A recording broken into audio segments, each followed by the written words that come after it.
ধন্যবাদ জানাচ্ছি অতিরিক্ত সেটাও যেন প্রত্যাহার করে, এটা আমাদের দাবি।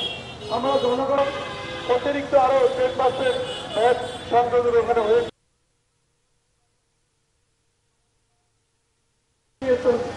আমাদের যারা সাধারণ জনগণ, তো সাধারণ জনগণের বর্তমান অন্তর্বর্তীকালীন সরকার তারা নিজেরা ভ্যাট প্রদান করে।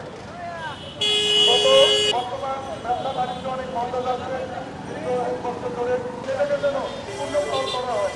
আমরা সাধারণ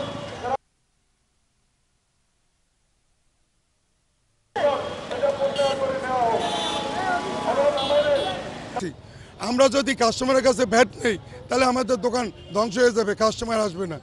এই জন্য আমাদের সরকারের কাছে দাবি যেন এই অতিরিক্ত 15% ভ্যাট এবং 10% সম্পর্ক কর অতি তাড়াতাড়ি প্রত্যাহার করে, এটাই আমাদের দাবি।